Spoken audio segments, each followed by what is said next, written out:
Okay, hello, good afternoon. We are here to discuss a little bit our project from a slightly different angle.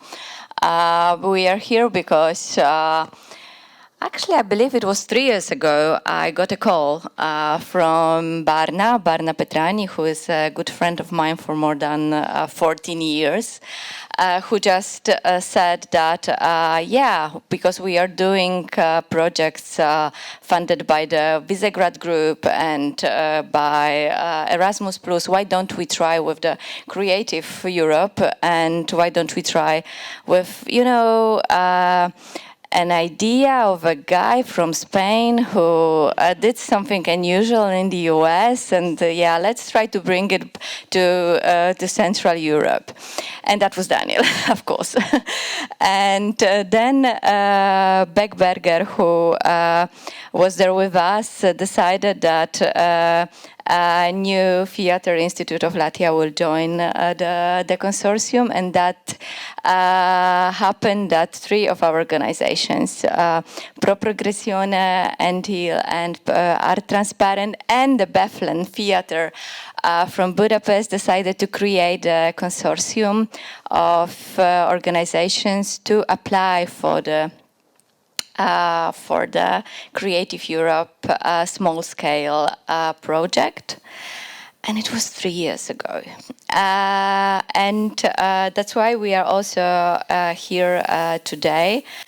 We would like to tell you how it was and how it was from our perspective, from the perspective of the managers of the project, and we would like to bring this regional perspective also to the table to discuss a little bit Central Europe, Creative Europe, funding, democratization of Eastern funding. Europe as well.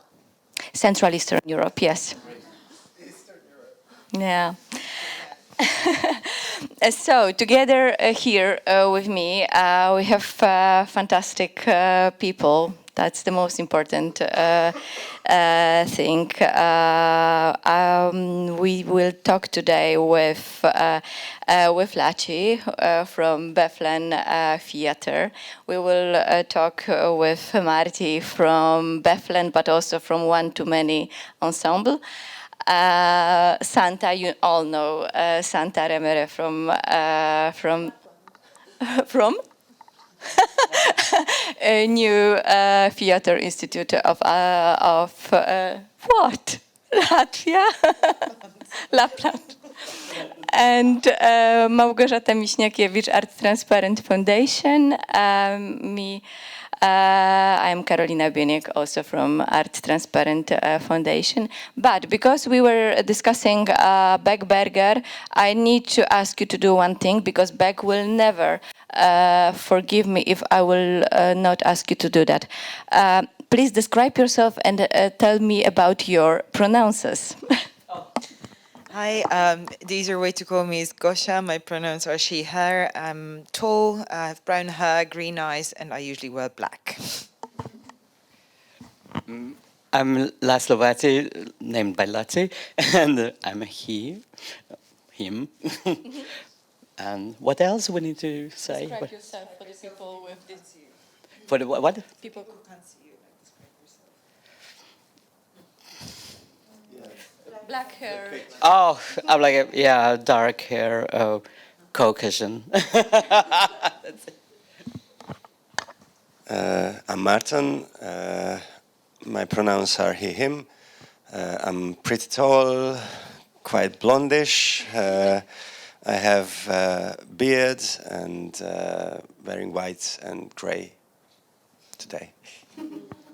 Well, my name is Santa. I am big woman, and I wear black pants and beige something, shirt, long shirt, and I have dark hair, and I have glasses today because my eyesight is blurry, and I go by pronouns she, her today. My pronouns is she, her, and I'm curly haired and middle-aged woman, blue eyes. And that's me. And I ask you to do that because, you know, in this world full of Trumps, we need to remember that we are here in Europe and we still can talk about diversity, equality, and inclusion. And we should not forget about that. That world is getting crazy, but we still share same values, and we should never forget about that. So our original aspect of Demart project. I would like to start with Latvian initiative.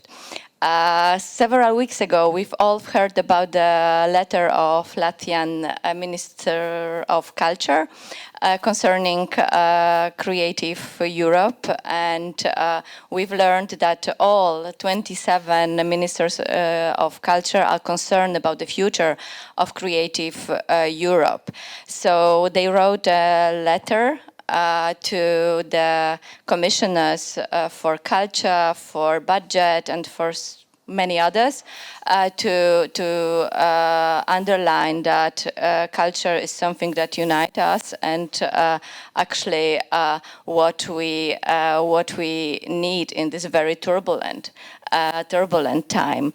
So here we are, three of us, three organizations from Hungary, from Latvia, and from Poland. And I would like to ask you,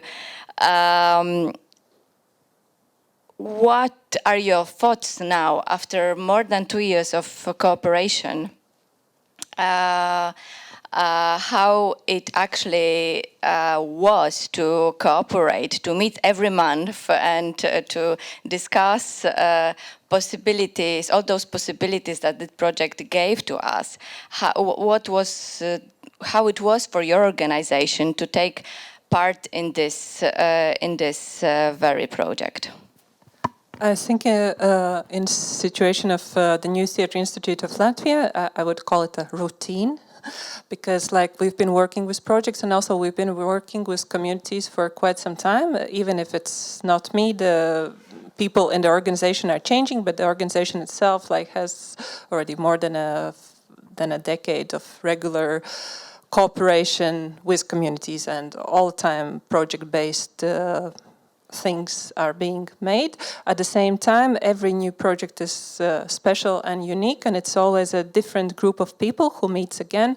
But the nice thing, because several times in these conversations, it was mentioned that things are not continuing, that it's just project is being made, and then the next project is something different, and the community you've created, you abandon the circus is leaving the town and goes to another town. This is something we try not to do because we've learned from our own mistakes, and so every knowledge we gain in some project we try to incorporate and continue consciously in the next project. And for me personally, like previous project I was engaged in was to work with 10 teenage curators, like to empower every week a group of teenagers to take power, and for us as managers like to step back a little bit.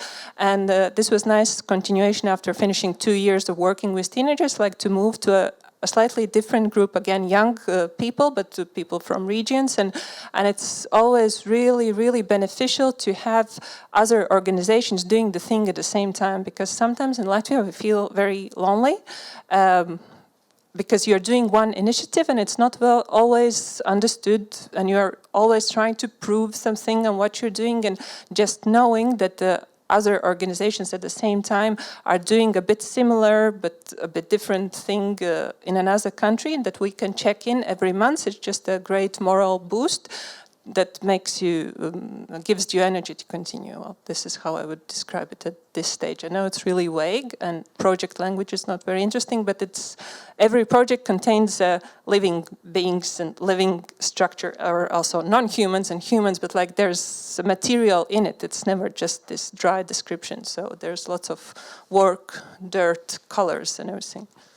For us, it's so I'm just continuing with the Bethlehem Square Theatre. I'm just trying to put in context the Bethlehem Theatre itself and how it became part of this collaboration, international collaboration. So the background of the Bethlehem Square Theatre is almost 100 years back. So it was founded in 1929, on 29th of November, as a 500 audience hall cabaret, and then the theatre is located in the 7th district of Budapest, which is the central district of Budapest. But you can imagine that this district is kind of the old Jewish district, as it's called. So it's very important. It's never mentioned before in these talks. So this is the old Jewish district of Budapest. We had a ghetto over this part, one of the part of the old part, and it's separated two parts: the inner downtown part and the bit outer part of the district. And we are in the bit outer part of the district. And this theater has really like social impacts and community impacts for the last almost 100 years. But the building itself had it went through a lot of issues. So for like the first 10 years, it was a theater, but and then they had like several bankruptcies happening there. After a cabaret, it was like a very well-known drama theater. We had like directors and actors who, after when they left and fled from Hungary before the war, they founded, for example, most of the Hollywood studios. So it's really interesting. And then in the 1940s, the Bethlehem Square Theatre became and called Hollywood Theatre. That's the connection, where the link with this project. And then under the communism, it was a movie theater. So after the communism and the collapse of the communism, it became again a theater space. First, a rock theater used it, like rock and roll theater. It used it for several years. Then we became the home of the contemporary dance art. So we have the Central Europe Dance Theatre Company who established the place itself, and in 2012, because of legal issues and like legalization processes, they need to find out how to survive this place. And then they found out that, okay, let's do a non-governmental limited company. So that is how it turns out that Bethlehem Square Theatre became a kind of NGO limited company. So we have really legally a very specific position right now, and which makes us now operating very hard, but we don't have no time to do the details. So, but like 5 years ago, they hired me and one of my best co-worker, Andrea Medved, who is responsible for the funds in our institution, and we started to rebuild, and we had a dream with the owners. So as you know, so this non-governmental limited, we have like 3 private owners. So we are not owned by the municipality, but we have to have a contract with the municipality for the operations and to operate the institute itself. And then we had a big dream, and one of our owners is Barna. So that's why we started the relationship with the Progressione, and that's how. So when we start the whole dreaming process, we had a dream. We had a dream to build an international hub for contemporary multidisciplinary art, and give some space, availability, and possibility within the Hungarian community, and get in touch with the local community, but in a collaborative international level. So maybe that's the shortest way that I can describe this concept. So making bridges, that was the most important, and we are building bridges, and this whole DEMART process was the first step which involved and evolved this dream. So we just starting live our dreams with this project. So it's a big honor for us to be taking part of it. Live your dreams, not leave your dreams. Not trying not to leave it. Just live it. I just wanted to add a little remark, because in the Latvian National Radio we were asked, what can you learn from Bethlehem Theatre? And I thought, wow, the journalist has made some research there. Like they learned that it's 90 years old theatre, and I think something established, something to talk about on the radio, what you can learn from the Bethlehem Theatre. And I think of this fragile NGO that is on shoulders of one person that we are trying to take into company to go together.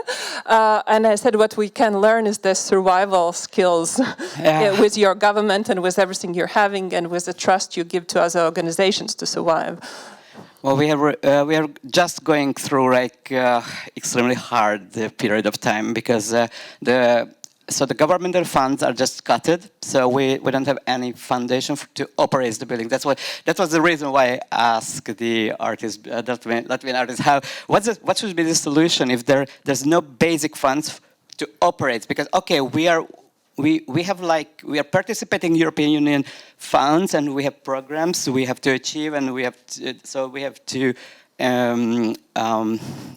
to deliberate, but I don't know how the building will and to survive. sustain a building, it's like a really big sum of money needed. Yes. And if you even want to do activities. It's not really a big amount of money, actually. Yeah, but if you have no funds, then the house is a burden. This is where we say we are a theatre without a house, which makes us free. And you know, which makes it really hard, because the whole structure in Hungary. So we are kind of public and non-government organizations, so we are somehow part of the system, but so somehow we need to be funded to operate. But we also private. Poland will tell really the magic how to do. Yeah, but we try our best. Of course you do. Maybe now I will give floor to Małgosia, because Santa asked me to take the responsibility for this conversation. So maybe Gosia, you will talk about Art Transparent and the Polish experience. So I think to repeat what Santa said, I think we're learning also to not make it one-off and not make it project-based. Like we cooperate on other endeavors and projects, and we get to know each other a bit more. So I think it becomes kind of a different approach to collaboration partnership through these projects and Demart as well. I think to also respond to what was discussed in the previous talk, to me personally, I think to figure out that the Eastern Europe understands each other quite well, or Central Eastern Europe. Names are debatable, but we know what we're talking about, and there is this mutual understanding and kind of ways of doing things that I think is quite powerful, and there is a lot to offer and give from that. I think from us, for Art Transparent, this project was a surprise artistically, in a sense that I don't think we ever thought that we would make a mural again, or you guys did it before, but it's not what we do. But then it ended up being the commissioner's decision, so it also kind of changed a little bit the way we do things and the way we think about decision making in terms of art commissioning. Thank you. Marti, you were there in Girona listening to Daniel's talking about his experience from the US. Everything that happened later, is it the way has it happened the way you wanted, you envisioned, or how it was with you? What are your experiences? Well, I'm not sure I wanted anything at that moment. I was there. That's how I came into play in this project. I'm in a different position because officially I represent the Bethlehem Square Theatre, but I joined to this project on behalf of another organization. Because after I heard the pitching of Daniel in Girona, I started independently from the Progressione and Barna, we mentioned his name many times already. So you must know him. It's like if we say Barna, you probably have an image in your head already. So yeah, after the pitching, with my freshly being established company, we started a research about the possible implementations of community commissioning, community curation into Hungarian practices, because I was quite skeptical at first if it's possible at all.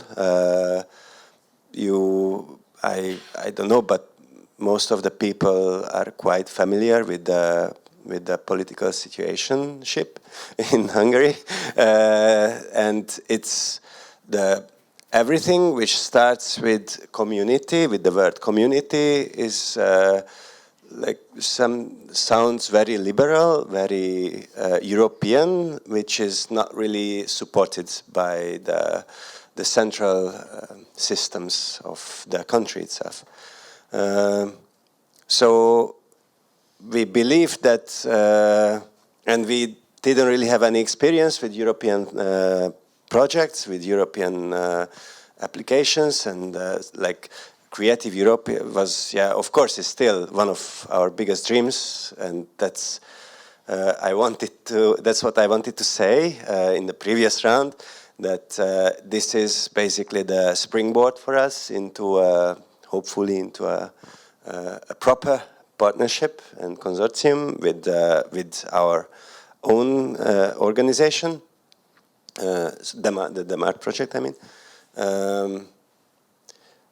But yeah, so first I was pretty skeptical, so I decided that, okay, maybe it's better to start with the research and not just jump into a Creative Europe partnership. And then a couple of years later, I pitched the results of our research at another IETM plenary meeting in Belgrade. And Barna was there, and he heard this pitching, and he was like, well, we just got the news that we won. We won the support of Creative Europe for this project with these and these institutions, and he asked me if I wanted to join, and I said, of course, yes. Like this is the continuation of the proper continuation of the research I started. So yeah, I'm pretty satisfied. It's not what I wanted because I didn't know what I wanted, but I'm pretty satisfied where we are at right now, where I am right now. This is amazing. Short introduction for those who are not very familiar with the funding system within the cultural sector. Most of our organizations, we need to apply for many different projects, sources, and mainly we can apply for local, national or international funds. And within the European Union, the only strength for culture is the Creative Europe program that works within the agency that is called European Agency for Culture and Education, right? Something like that. And they open some calls every couple of months, and we can apply for small, medium, or a large scale grants. But in order to do that, we need to build the consortia. Our consortium is the smallest one. So the smallest one means 3 organizations from 3 different countries. For the medium size, you need to have at least 5. And for the big one is minimum, I believe, 10 or 12. 10 to 12 organizations from very different countries of the European Union. So you can only imagine how difficult it is. And thinking and talking about the sustainability, because it was also a topic that you mentioned in previous conversation, previous conversation. This is one of the obstacles actually for many, in order not to apply for those kind of funds. But this is not the end of the story, because Creative Europe is a fantastic source of funding, but they only can support you with a limited number of projects and money. The rest you need to bring with yourself, or you should apply. You will need to apply for some other sources. So for the co-funding, we need to apply for national sources or any other foundations or whatever. So in this very project, we have a support of Creative Europe, but also Polish Ministry of Culture and National Heritage, Latvian Ministry of Culture. And the Institute of Philosophy and Sociology, who are being our friends. Yeah. Yeah. So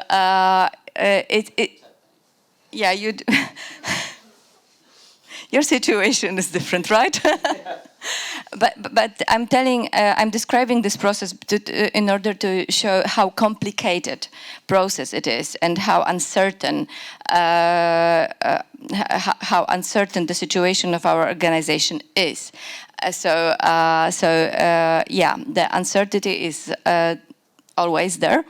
But still, the sustainability is brought by the consortium and by the relations we build among our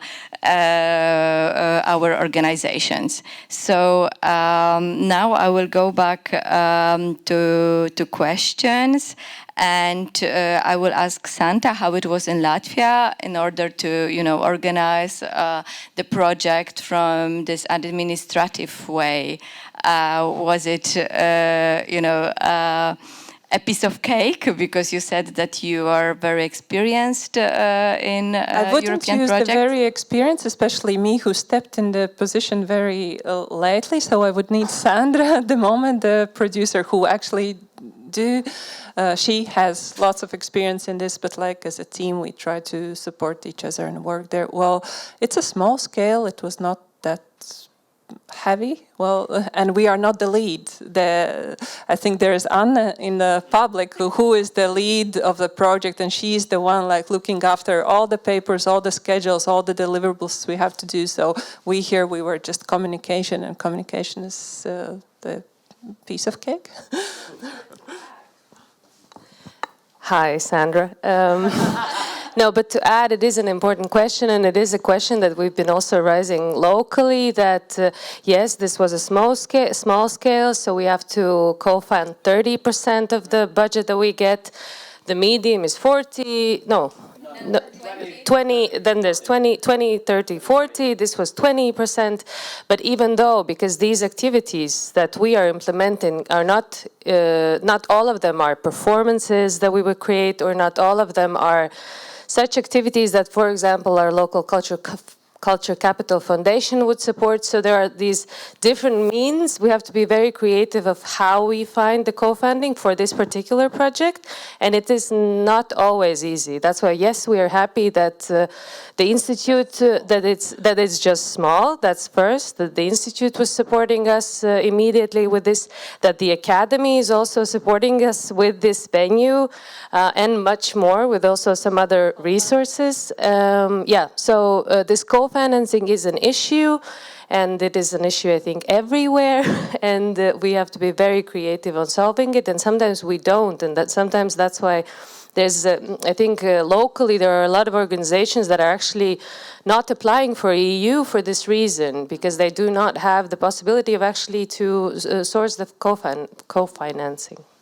And I would like to add on this that maybe, yeah, if we speak of a small scale, working with the communities, working in Kuldiga, you can tell like it's more like you can see the goal. Even if we like the process, we need the process, but the co-financers need the result. So what is going to be? And if it's going to be just a learning process for some communities to do something that nobody is very motivated, and it's even worse when it's a green project about sustainability and a climate, because this is where many European projects are about, and some of our long-term partners are inviting us into these networks. Let's do some green thing together, and like nobody will actually co-finance it here, because unfortunately we still could say that our country is not looking towards long-term sustainable processes. It's just goal-oriented, and I think it's maybe something we share.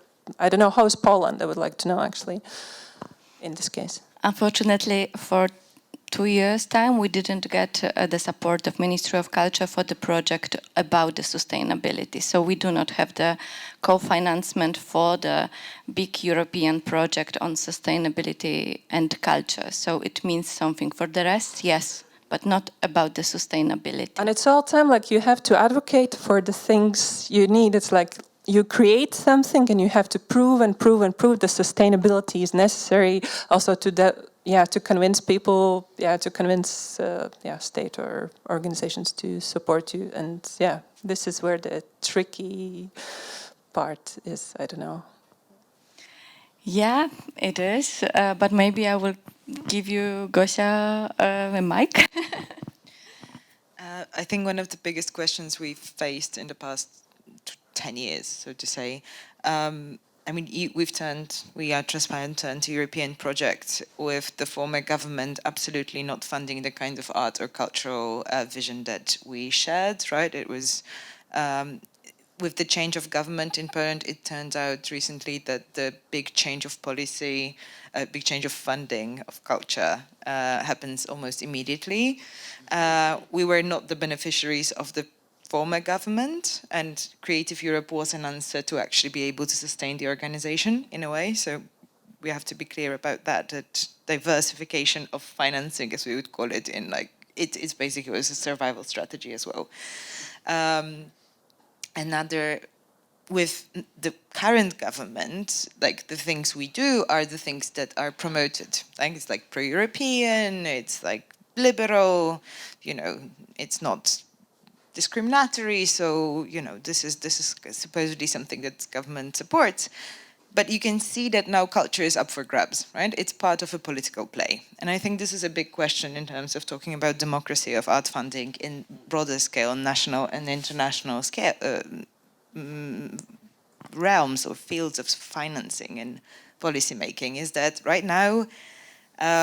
It feels like any continuation that could be seen as like persistent development of values within an institution for like 20 years, it's kind of gone, right? I kind of have this feeling that now culture is also up for grabs in terms of politics. And I think there is a big question of how to deal with it and how do we negotiate it and how can we also resist it? Because, okay, now in Poland, now we're good because like,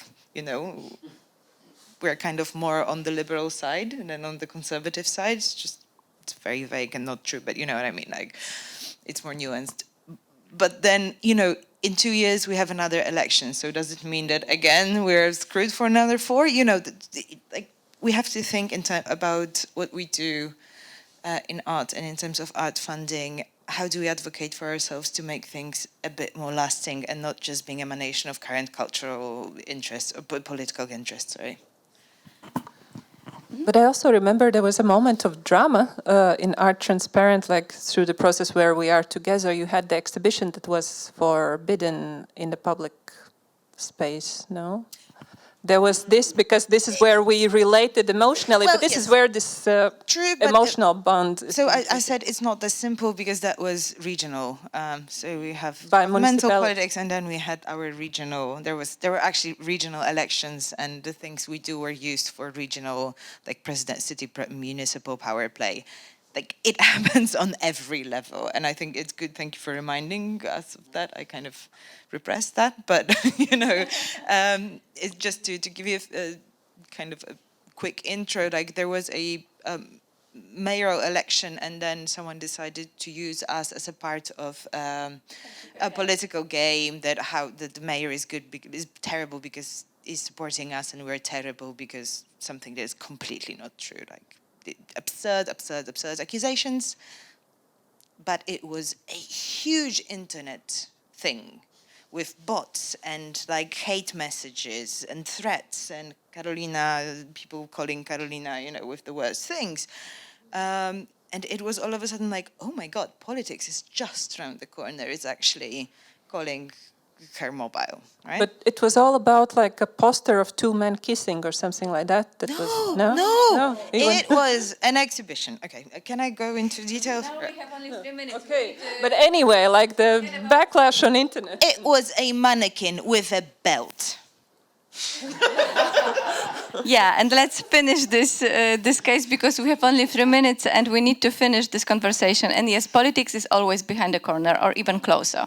So never forget about that. And I always refuse. I have a problem with the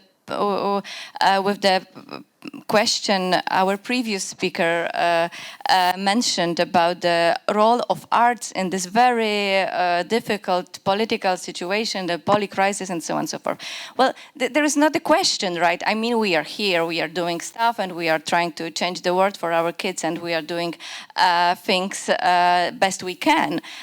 It's not that we need to come up with anything new and we need to place ourselves somewhere and this kind of university talks. No. We are doing stuff, and we know what we are doing, and we have a certain methodology. We have a lot of papers. We have plenty of Excel documents, and we know how and when to do. We need to finish. I know that we just touched briefly everything we went through these 3 years. We could discuss Creative Europe policy like for ages, and it's super interesting. And let's keep our fingers crossed that we will have the opportunity to discuss it in the future, because the new budget will also allocate funds for a new Creative Europe program, and because the world will not turn as crazy as it seems it will turn soon. Anyway, a couple of weeks ago, there was a very interesting conversation that took place thanks to the initiative Cultural Deal for Europe, and then the new commissioner for, the name is so long, Intergenerational Justice, Youth, Culture and Sport, said that in order to for the European great project to make sense, we need to have the Latvian poetry translated into as many languages as possible. We need to have Estonian cinematography, and we need to have many more to cherish Europe as it is, right? We are 500 million people, and there is always a space for collaboration. There is always a space for support, and I hope that we will have the opportunity to, to continue changing the world and continue to democratize the world. So, last sentence from all of you, and that would be actually. Well, there will be more around the round tables, because now we go downstairs for snacks, and then we can continue in smaller circles, like really to delve more deeply into, because we have one day, we have so many needs and so many desires and so much anxiety about the future, but we maybe can still use the trust and this spirit of magician that Kaspars was demonstrating, that everybody here, also from the community art commissioners, were demonstrating, that we still can believe when the crisis is happening that there is some civic society that exists and that can join forces together also internationally, and yeah. I think we are visionary magicians and we're trying to keep this one, so let's hope to see you each other in the Denmark too.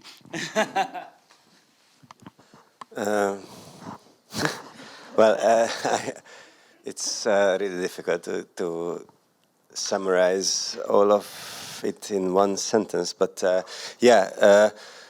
what I think is that there's always a crisis, and it feels pretty exotic during these conferences that we are always talking about